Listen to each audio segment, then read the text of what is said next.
El apóstol Pablo, en esta extraordinaria carta, ahora cambia el rumbo de su descripción, ¿ya? Con esta, introduciendo una conjunción adversativa en el versículo 4, pero Dios. La conjunción adversativa, ella es utilizada para cambiar el relato. Si ustedes se dan cuenta, antes, en los versículos 1, 2 y 3, se relata la tragedia de la humanidad, la tragedia del hombre en estado de pecado. Pero ahora hay un cambio radical, inmenso, y es por eso que el apóstol Pablo, al cambiar el sentido del relato, empieza con esta conjunción adversativa, que damos gracias a Dios por ellas. De lo contrario, estaríamos todos todavía en los versículos 2 y 3, donde todos nosotros un día estuvimos. Se puede percibir en la mayoría de los cristianos, en general, dos fallas con relación a lo que nos es descrito aquí. Generalmente todo cristiano carga con dos fallas con relación a este texto. Y es por eso que, como cometemos estas dos fallas, es que vivimos como vivimos. A veces sin ver la luz del día, sumergidos en profundas angustias, tribulaciones, tristezas, depresiones, una ansiedad bastante palpable, incluso por anhelar la muerte. Eso se debe a una de estas dos fallas que nosotros encontramos aquí. Primero, la primera falla es que la mayoría de nosotros no sabemos de dónde fue que Dios nos sacó. Y creemos que solamente hubo un cambio en nuestra vida al tornarnos cristianos, y nada más que eso. La Biblia dice que nosotros estábamos bajo el dominio de un espíritu maligno, estábamos bajo la ira de Dios. Y también nosotros vivíamos en pecado.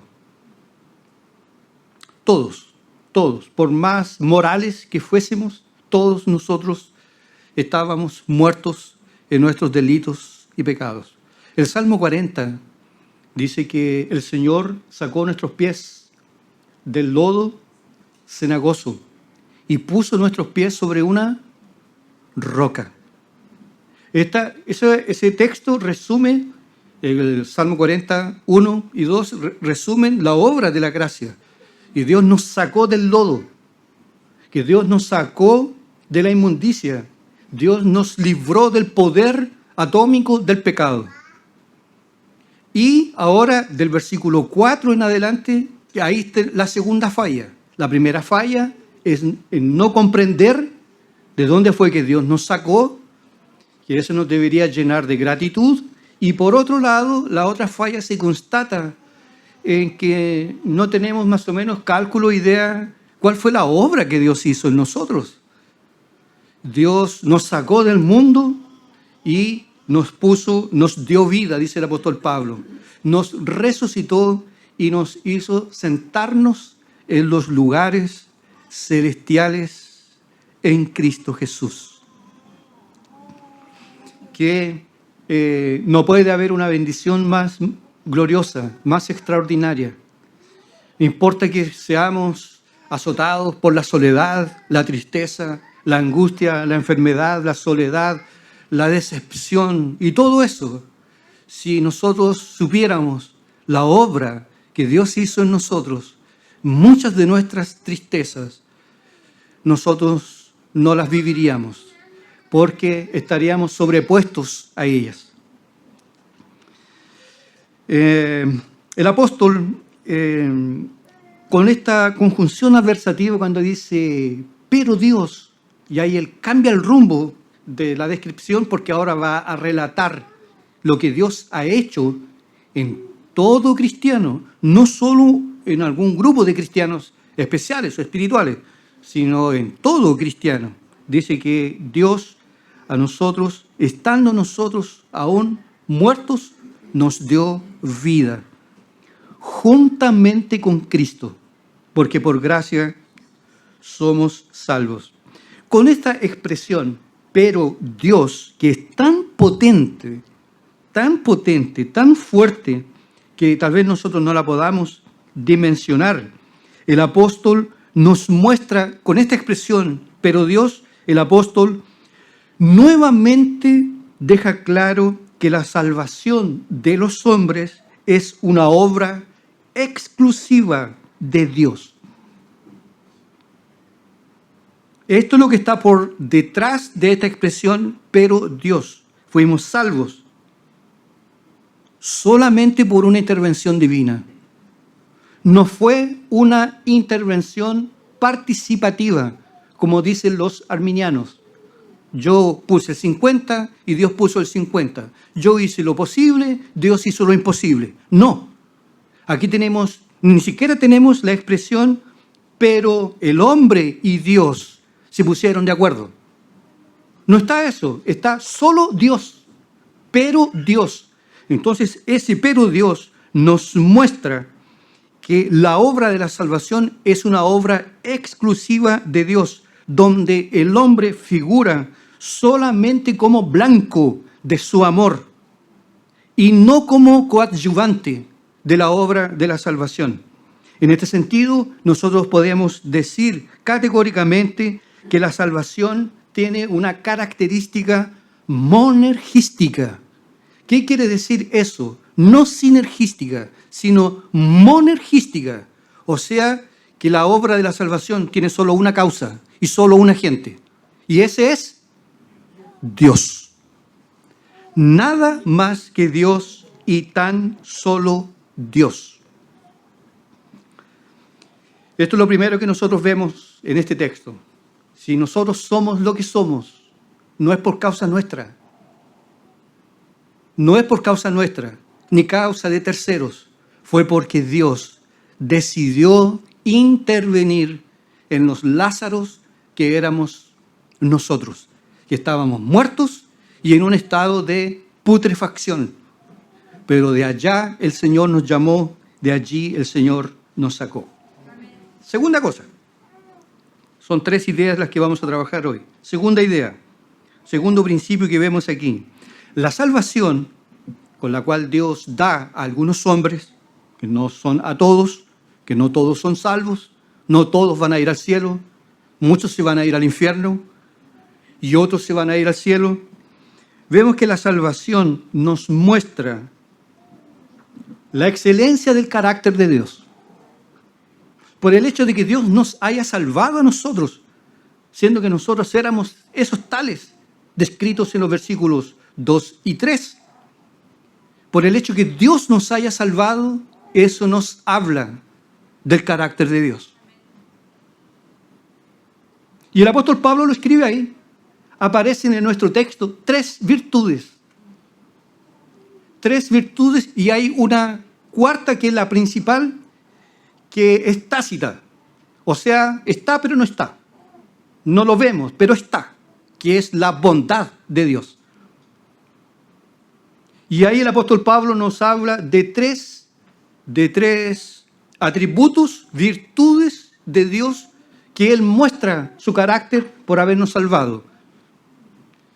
Dios es rico en misericordia. Se habla del amor de Dios y se habla de la gracia de Dios. Estas 3 virtudes pueden ser vistas en Dios desde el momento en que Él nos salvó.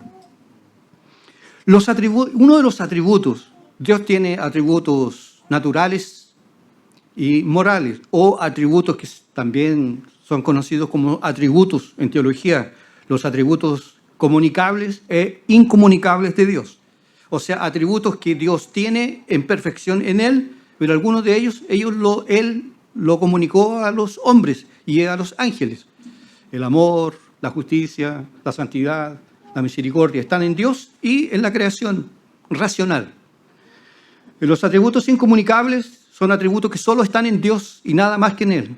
Todo poder, lo sabe todo, lo conoce todo, está en todas partes, es eterno. Solo los encontramos en Dios. Pero aquí, de los atributos comunicables, hay un atributo que brilla mucho, generalmente no es tan reconocido por nosotros, que es la bondad de Dios. ¿Por qué Dios nos salvó a nosotros? ¿Qué vio? ¿Qué vio en mí? ¿Qué vio en usted, Dios, que lo moviera a salvarlo, a llamarlo, a traerlo a su evangelio? Dios no vio nada más que pecado, nada más que resistencia y oposición. Todos nosotros podíamos fácilmente, hermanos, haber estado como está el mundo hoy, allá, perdidos, muertos en fiestas, algunos de nosotros muertos, sepultados, y otros tantos de nosotros por lo mismo en el infierno, como ha sido la historia de muchas personas. Pero ¿qué fue que Dios vio en nosotros para que pudiéramos atraer o provocar su manifestación? Nada. Se atribuye entonces el hecho de que Dios nos haya salvado a su bondad. La bondad de Dios es la perfección por la cual Dios trata generosamente a todas sus criaturas. A todos, pero principalmente a su pueblo escogido, a su iglesia, a sus amados. Porque el pan, el agua, no solo está en la mesa del creyente, también está en la mesa del incrédulo. La salud no solo la tienen los creyentes, también la tienen los incrédulos, ¿verdad? El sol sale sobre justos y pecadores, llueve sobre el campo del hombre justo y del hombre malo.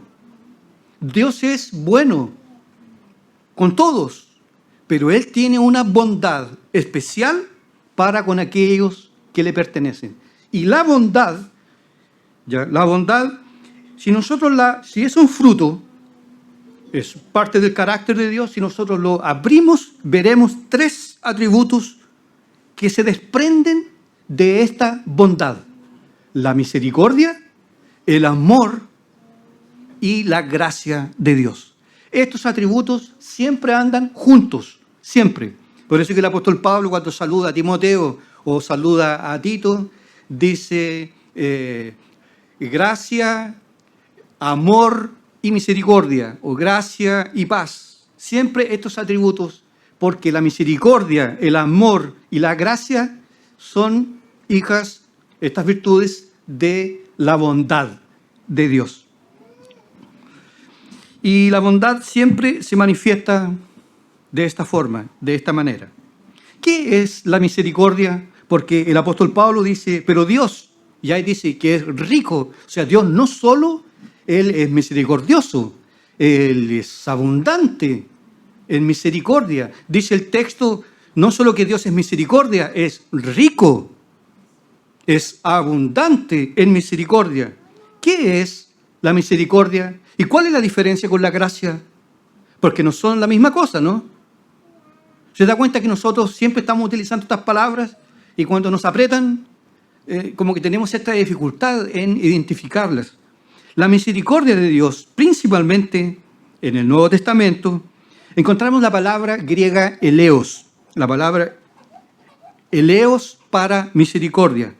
Y la misericordia es nada más, nada menos que la tierna compasión de Dios, la tierna compasión que Dios tiene para con todos aquellos que se encuentran en la miseria y en la desdicha. Si Dios nos hubiese salvado por mérito, porque hubiesen habido méritos, aparecería ¿qué atributo aquí? Justicia. Dios fue justo, nos pagó con la moneda que merecíamos. Justicia, somos buenos.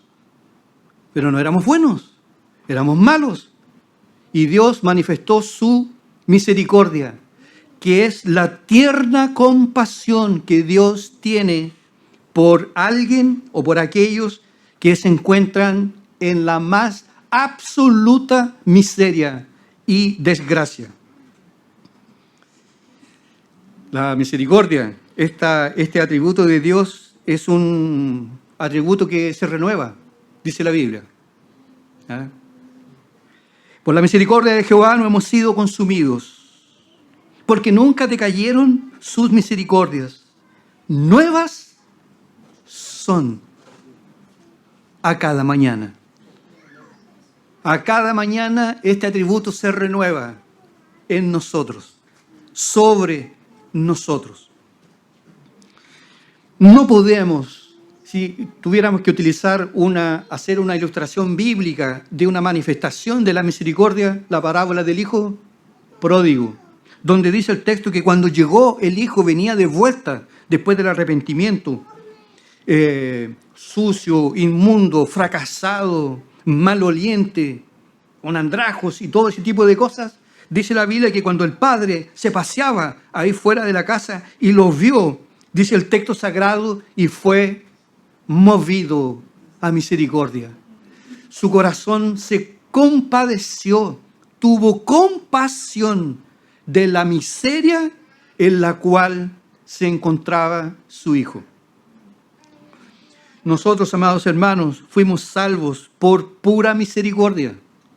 Y esta en sí misma nos habla, esta misma misericordia excluye por naturaleza el mérito personal. La misericordia excluye el mérito personal. Si no, sería justicia. Es misericordia. Dios se compadeció. Su corazón se enterneció por nosotros cuando andábamos por los laberintos de esta vida, lejos de Dios, huyendo de Dios día y noche, en nuestras maldades, en nuestras transgresiones, en todas nuestras locuras. Dios nos vio y tuvo misericordia de nosotros. Segundo, que se desprende de la bondad de Dios. Tenemos la misericordia, dice, porque que Dios es rico en misericordia, y luego dice, por su amor, su gran amor. Nuevamente tenemos este énfasis, no solamente amor, su gran amor. Con que, una repetición, yo acostumbro a decir que el apóstol Pablo sufría bastante de anacoluto. Bastante, usted lo ve por todas partes donde se mueve, anacoluto por todas partes. Llega a la casa y busca, no vale. Que es como que de repente bueno, lo voy a decir para ayudarlo, para que no quede metido, ¿ya? Que es como que de repente como que se le va la idea y vuelve de nuevo a la idea central y repite, y usted va a ver que varias veces, ¿cuántas veces él va a decir, os dio vida, os resucitó, os resucitó? Y lo que había dicho aquí ya lo había dicho en la carta a los romanos. Dice el apóstol que ahora el amor de Dios también fue manifestado hacia nosotros, cuando nosotros todavía estábamos muertos en nuestros delitos y pecados. El amor de Dios es fruto directo de la bondad. Dios es amor porque Él es bondadoso, Él es bueno. Dice Berkhoff en su teología sistemática que el amor de Dios es la perfección de Dios por la cual Él es movido a darse a sí mismo. Porque Él es lo mejor. Él es el sumo bien, lo más excelso, lo más sublime. Es Él. Y una de las manifestaciones potentes de su amor es que Dios se haya revelado a nosotros. Es lo mejor que tenemos. Es lo más precioso, lo más glorioso que tenemos. Es Dios. No piense usted que es un marido o una mujer, o el dinero, o la fama, o la belleza, o el cuerpo y forma. Todo eso se acaba, se destruye, se muere, se pudre, se quema. El terremoto viene y un tsunami y acaba con todo. Pero Dios no. Y esta es la sublime manifestación. Por eso que dice el texto sagrado, que cuando hablamos, dice Berkhoff, que la esencia del amor es que Dios se da a sí mismo. Y usted verá en Juan 3:16, porque Dios amó al mundo de tal manera que dio ¿a quién? A su Hijo. No habla de bendiciones ni de riquezas, ni de salud, de nada. Nos dio a su Hijo. Es por eso que es una tontera, una ignorancia, y roza la blasfemia cuando alguien dice así, lo mejor está por venir. ¿Ha escuchado eso, no? Lo mejor de Dios está por venir. Lo mejor de Dios ya vino. Ya vino y tiene nombre, Jesús de Nazaret. Es lo mejor si somos pobres, si nos toca vivir por tristezas, angustias y tribulaciones. Nada se compara al tener a Dios, al tener a Cristo, al tenerlo a Él. Si lo tenemos a Él, lo tenemos todo. Dice el texto sagrado, mirad cuál amor nos ha dado el Padre para que seamos llamados hijos de Dios. El ángel le dijo, ¿qué fue que le dijo el ángel a Daniel cuando se le apareció en la intercesión? Daniel, tú eres muy amado. Tú eres amado. Y eso se le dice a todo creyente. Somos no solamente amados, somos muy amados. Y esto es un consuelo para nosotros, porque si yo estoy sufriendo, no tenemos la tendencia nosotros a decir, ¿dónde estaba Dios cuando pasó esto? ¿Y por qué Dios me paga a mí así? ¿Y por qué me pasan estas cosas? Si Dios me amara, no me pasarían estas cosas. Él sabe lo que hace. Podemos no entenderlo, pero todo lo que pasa con nosotros es por causa del amor eterno de Dios.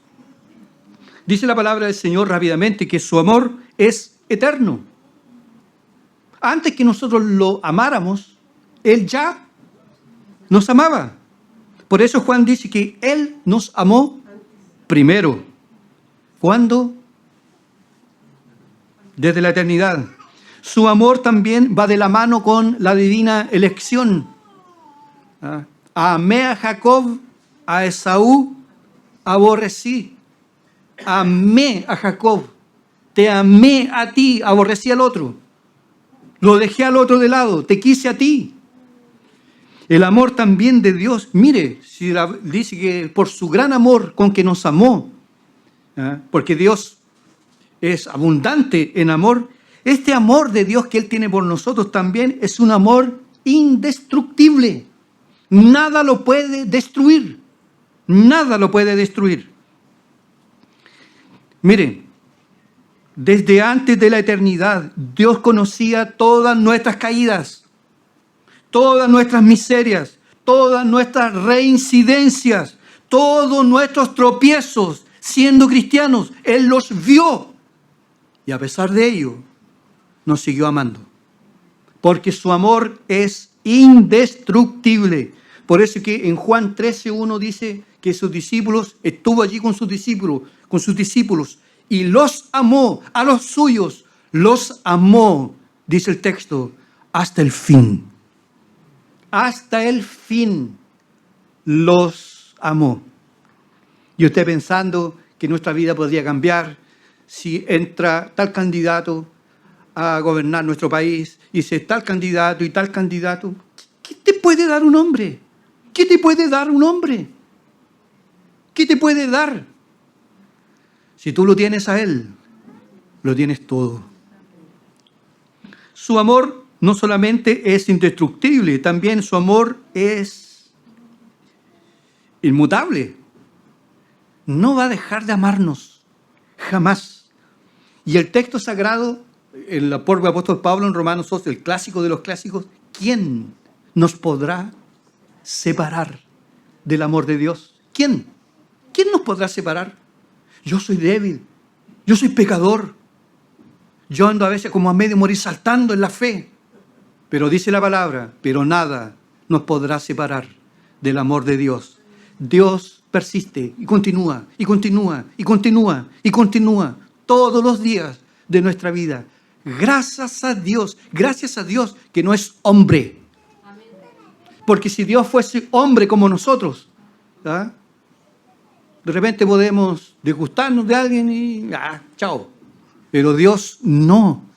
Él es inmutable en su amor. Nada nos podrá separar del amor de Dios. Y ahí tenemos las hipótesis, la vida, la muerte, los ángeles, los principados, lo futuro, lo presente, lo porvenir, la altura. ¿Qué podría ser? ¿Qué podría separarnos? Y el apóstol dice, nada, nada nos podrá separar del amor de Dios. También el amor de Dios, el amor de Dios ama la justicia, ¿ya?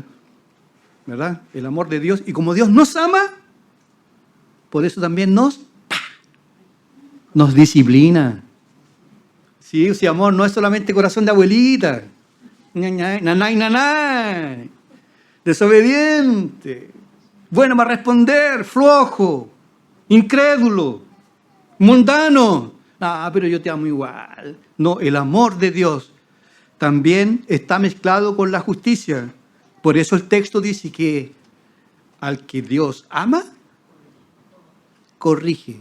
En otros textos dice azota a todo aquel que recibe por hijo. Acuérdense que venimos adoptados ya grandecitos y venimos con ciertas prácticas, ciertas costumbres, con malas costumbres, y tenemos que ser podados, buenos para quejarse.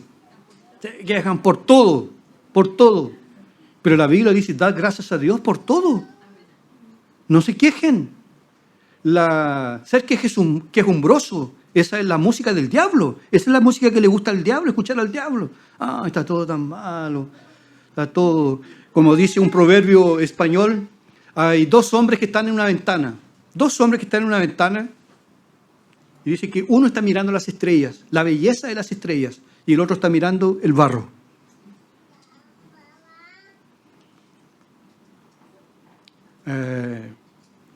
Nos quejamos. Entonces Dios tiene un cuchillito, un chicote, tijeras, súper eficaces.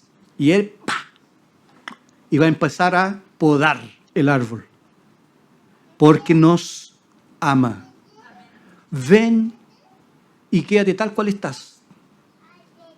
Dios te ama tal cual eres. Así, con ese genio que tú tienes, que parece que fuiste bautizado en jugo de limón o en vinagre, que de repente parece que nadie te puede ver la cara, ¿ya? Y le echas la culpa a mil cosas. Dios va a trabajar ahí, te va a disciplinar, te va a quebrantar, porque Él te ama. Nos amó, nos salvó, pero nos quiere ver conforme a la imagen de su Hijo Jesús. Ahí tenemos la misericordia, el amor. Y ahora nos acercamos ya al fin, la gracia. Pero me llama mucho la atención. Dice, estando nosotros aún muertos en pecados, nos dio vida. Juntamente con Cristo, por gracia, sois salvos. La gracia es esta palabra griega, charis, donde tenemos la palabra carisma, donde se desprende carismático. La gracia de Dios es un don, es un regalo que Dios da, es un regalo inmerecido que Dios ha dado a aquellos, no solo lo da a aquellos que no lo merecen, sino que además lo da a quienes son sus enemigos. Porque nosotros podemos dar un regalo a alguien que tal vez no lo merezca, lo podemos dar. Nuestro hijo, nieto se portó mal, ya, pero igual le vamos a hacer un regalo. ¿Ya? Pero Dios no solamente nos regala lo que nosotros no merecemos, sino que además Él da el regalo a sus enemigos. Nosotros éramos enemigos de Dios. La palabra gracia, que es el don inefable y merecido, excluye toda la contribución del hombre para que él pueda ser salvo. ¿Ya? La gracia siempre ha estado divorciada de las obras.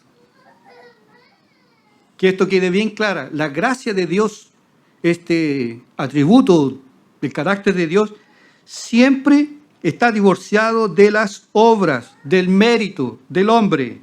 Por eso más abajo el apóstol va a decir, por gracia sois salvos.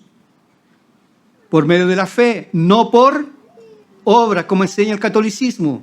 Usted tiene que ponerle, usted tiene que hacer parte, usted tiene que participar con algo. Hermanos, nosotros ni con 5 pesos podemos contribuir para nuestra salvación. Nuestras obras lo arruinan todo. Por eso que dice el apóstol Pablo en su carta a los romanos, si la salvación es por la gracia, ya no es por obras. O es por obras o es por gracia. Si es por obra, nadie está salvo.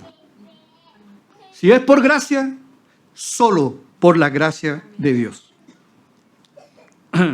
Aquí tenemos entonces, amados hermanos, estos 3 atributos que nos revelan el carácter bondadoso, extraordinario, la excelencia del carácter de Dios.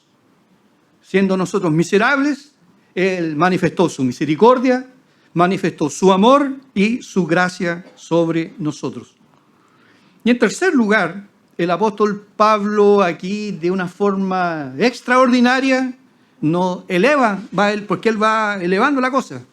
Aquí se nos presenta un tema extraordinario que es conocido como la unión mística con Cristo. Esta unión, ¿qué es la unión mística con Cristo? La unión mística es que cada creyente verdadero, él está unido espiritualmente con Cristo Jesús. Todo creyente está unido a Cristo. Y esta obra es una obra que viene antes incluso de que nosotros fuésemos salvos. Porque, mire, observe, el apóstol Pablo dice en el versículo 5, estando nosotros, una nueva repetición, estando nosotros muertos en pecados, nos dio vida. O sea, ¿cuándo nos dio vida Dios? Usted podría decir, cuando nos convertimos. No, el texto no dice eso. El texto dice que cuando todavía estábamos muertos en pecados, Dios nos dio vida, juntamente con Cristo. El apóstol Pablo aquí utiliza el verbo en tiempo aoristo, en el griego, que significa nada más, nada menos, una obra que ocurrió en el pasado y que ya está consumada, que ya está ejecutada. A pesar que aún no haya ocurrido en el tiempo, a los ojos de Dios ya ocurrió, ya pasó. Lo que en otras palabras nosotros podríamos entonces decir que cuando Cristo murió en la cruz, porque también nos va a decir el apóstol Pablo que nosotros también estamos crucificados con Cristo y fuimos sepultados con Cristo y después fuimos resucitados con Cristo y después subimos y estamos sentados a la diestra de Dios Padre con Cristo. Todo eso por causa de Cristo. Entonces, los creyentes, en el día en que Jesús murió y Jesús resucitó, se aplicaron todos esos beneficios a todos los escogidos. Nosotros todavía no habíamos ni siquiera nacido. Ni siquiera habíamos nacido. Y estando nosotros todavía muertos en nuestros pecados, en las regiones celestiales ya había ocurrido una transacción de naturaleza espiritual. Por eso que dice el apóstol, estando nosotros muertos, porque yo siempre pensé, hermano, creo que ustedes también, cuando nosotros fuimos salvos, cuando nos arrepentimos y hemos creído, ¿verdad? Pero el apóstol aquí, él agrega una cuota de espiritualidad pura, diciendo que cuando Cristo, él fue resucitado, nosotros también nos levantamos. Solo ahora faltaba que en el tiempo, llegara el tiempo, nosotros naciéramos y se cumpliera el plan de redención. Esta cosa, hermano, de ser salvos, no es una cosa que se nos pasó a nosotros en la cabeza. Y listo, y somos salvos.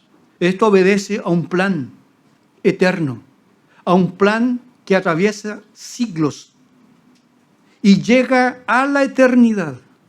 Por eso que dice Juan, el escritor del libro de Apocalipsis, el Cordero inmolado, que fue inmolado desde antes de la fundación del mundo, que como para Dios las cosas son atemporales y 1000 años son como un día y un día como 1000 años, todo esto ocurrió en la mente de Dios.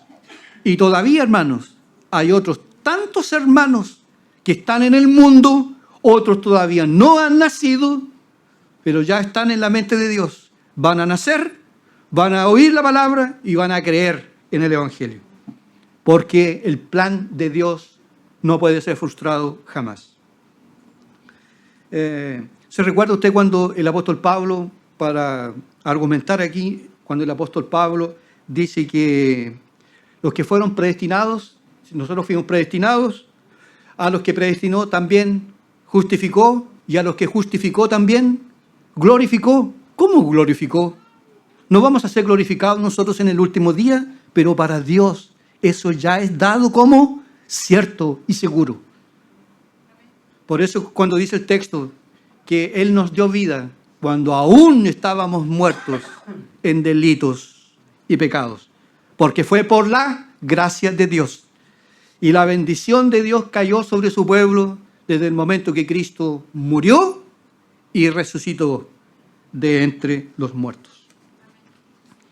Tengo algunas aplicaciones prácticas que hacer después de esto. Primero, hermanos, porque aquí el apóstol Pablo se está dirigiendo a cristianos, ¿verdad? ¿Usted tiene clara la película?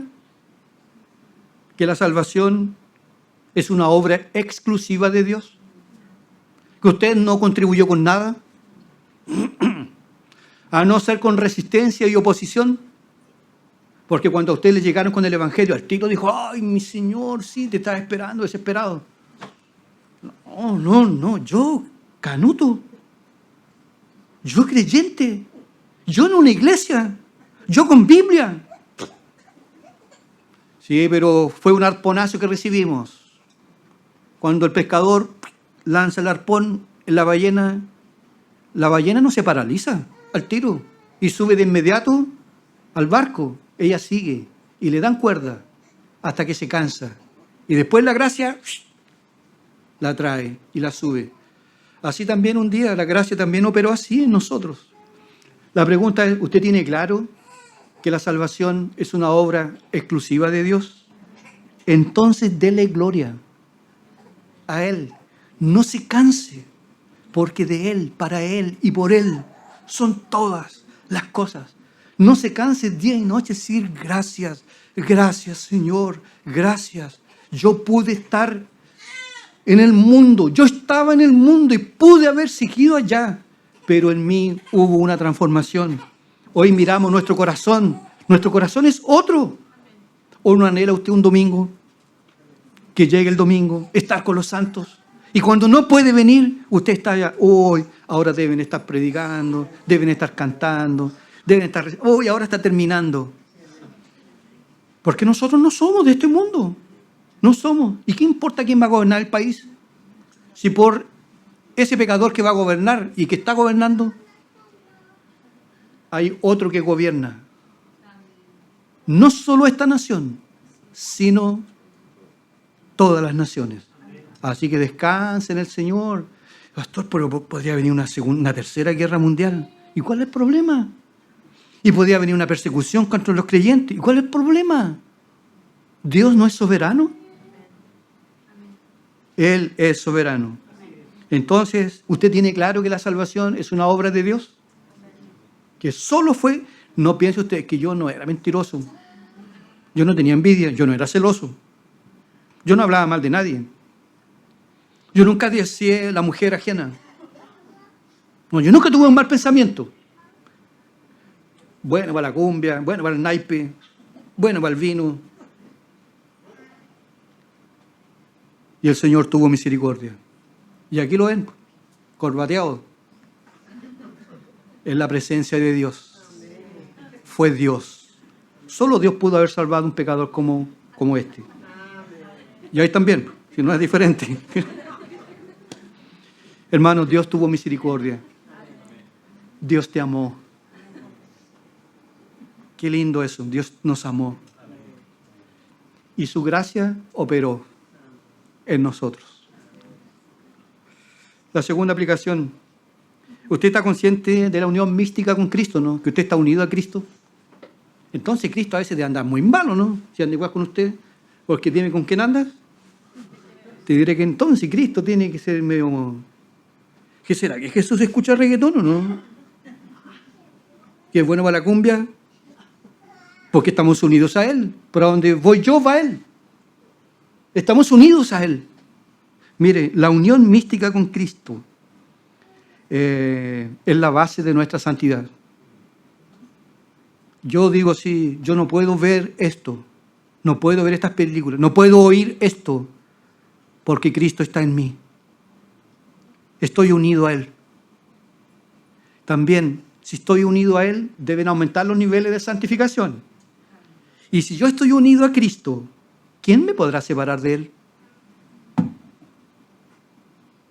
El marido le dijo, no vas más a la iglesia tú. Voy. Le escondió los zapatos. Vino a pie. Le guardó el vestido. Se vino una sábana. Y le dijo, tú vas, yo te mato. Y le dijo, tú me matas, yo me voy al cielo. Aquí no me quedo. No me quedo aquí. ¿Quién nos podrá separar del amor de Cristo? Hermanos, échele 30 años a lo que usted tiene ahí. Échele 50 años.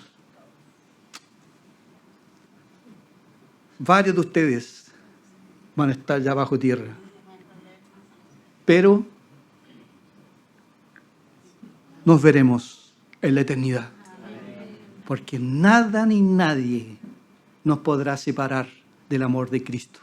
No le tema al comunismo. No se queme las neuronas con comunismo, socialismo, oposición al Evangelio. ¿Por qué usted se admira de lo que pasó en Estados Unidos? El mundo siempre nos ha tratado así. Vino el hijo del rey. ¿Y qué hicieron? ¿Qué hicieron? Lo mataron. No solo lo mataron, lo ejecutaron en una cruz. No nos sorprendamos.